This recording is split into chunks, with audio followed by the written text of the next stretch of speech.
Good morning 8th class बच्चों। आपका half yearly exam ख़त्म हो गया है। कल मैंने आपको कोर्स समझाया था, उसको अपनी कॉपी में लिख लीजिएगा। दोबारा मैं भेज दूंगी जिनको नहीं समझ में आया है। आज आप अपनी हिंदी फर्स्ट की बुक खोलिएगा, हिंदी नवनिधि की इकाई 3 का पाठ 3 महासमुद्र में जीवन। आज की डेट डालिएगा 2/11/2020। कोटेशन इनवर्ट कॉमा कोटेशन इतिहास अतीत का दर्पण है। देखिए बच्चों, आपका टॉपिक है महासमुद्र में जीवन। समुद्र बहुत विशाल होता है। तो बच्चों महासमुद्र बहुत बड़ा समुद्र, बहुत विशाल होता है। नदी झील सब छोटे छोटे होते हैं ना, तालाब पोखरे और छोटे होते हैं ना। समुद्र तो विशाल होता है, उसमें सब नदियों का संगम होता है। छोटे से लेकर बड़े बड़े उसमें जल प्राणी देखने को मिलते हैं ना। छोटा सा झींगा मछली से लेकर के हम बड़ी बड़ी वेल तक देखने को हमको मिलती है समुद्र में, महासमुद्र। ठीक है, तो मतलब बहुत सारे उसमें जलचर होते हैं बच्चों। लेकिन उसमें जीवन कैसे होता है इसके बारे में बताया गया है। देखिए, यहाँ कहा गया कि समुद्री जीवन एक विचित्र जीवन है। प्राणी संसार की विचित्रता एवं विविधता हमें समुद्र में देखने को मिलती है। मतलब हमारा जो जीव जगत है, इसमें जितनी भी विचित्रता, अनोखापन है, जितनी विभिन्नता है, वो सब हमें समुद्र के अंदर देखने को मिलती है। आपको बच्चों पता है ना कि संसार में जल अधिक मात्रा में, थल कम है। यह जल अपने में जीवों को आश्रय दिए हुए है। समुद्र को रत्नाकर भी कहते हैं।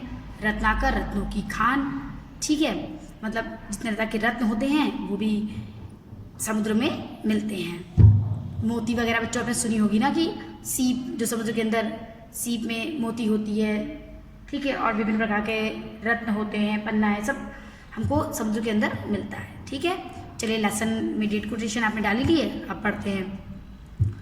क्या आप कल्पना कर सकते हैं कि समुद्र में रहना कैसा लगता होगा? हम लोग तो धरती पर रहते हैं, सांस ले रहे हैं, हमें डायरेक्ट सूर्य का प्रकाश हमें सीधे मिल रहा है, हर चीज़ हमें दिख रही है। तो हमारे लिए कल्पना करना बहुत मुश्किल है कि समुद्र के अंदर लोग कैसे रहते होंगे। समुद्र गहरे पानी में अंदर सब लोग कैसे रहते होंगे। हमारी तो आदत धरती पर रहने की है, ऊपर थल पर रहने की है। जल के अंदर कोई कैसे रहता होगा? समुद्र में रहने वाले प्राणी हमेशा गतिशील रहते होंगे। हम कल्पना कर सकते हैं बच्चों, होंगे। हम एक इमेजिनेशन कर सकते हैं, कल्पना कर सकते हैं कि समुद्र में रहने वाले जीव हमेशा गतिशील रहते होंगे। क्यों? क्योंकि पानी हमेशा हिलता रहता होगा। कभी तूफान आ रहा है, कभी हवा चल रही है, तो हमेशा वो गतिशील रहते होंगे, कभी रुकते नहीं होंगे। हम लोग का क्या है, हम लोग तो धरती पर बैठे हुए हैं। धरती पर बैठ करके अचानक से मन में आया सो गए, मन में आया चल रहे हैं, मन में आया लेट गए हैं, मन में आया बैठ गए हैं।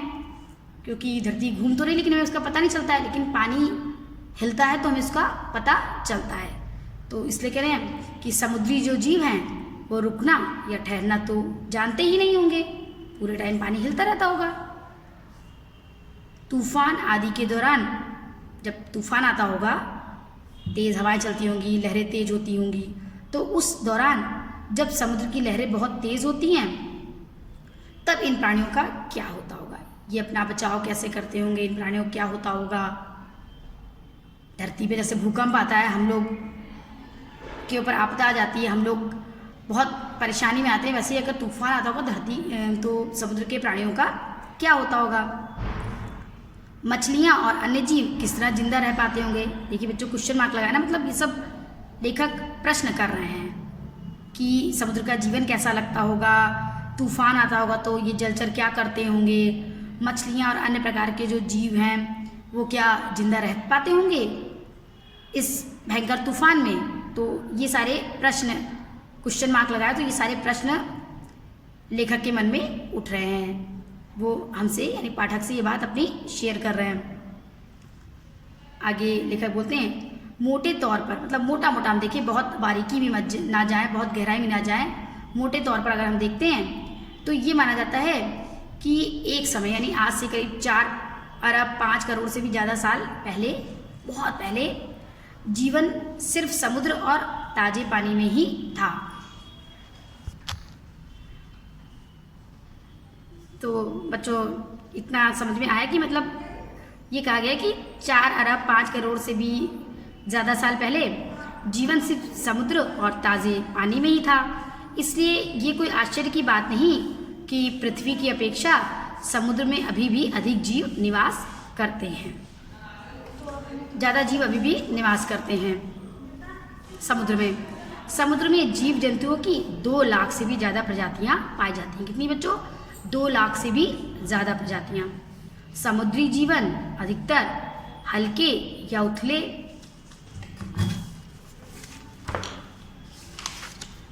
पानी में पाया जाता है। ठीक है, ये बच्चों आपको इतनी बातें समझ में आई, इतनी बातों को आप लिख लीजिएगा। पहली चीज़ कि 2 लाख से भी ज़्यादा प्रजातियाँ समुद्र में पाई जाती हैं। समुद्री जीवन हल्के और उथले, हल्के मतलब बहुत गहराई में नहीं।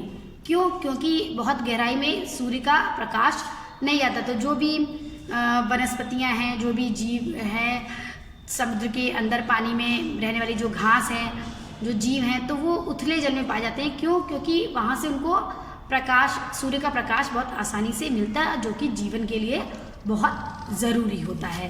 प्रकाश संश्लेषण, प्रकाश के साथ मिल कर के भोजन बनाने की प्रक्रिया आसानी से हो पाती है बच्चों।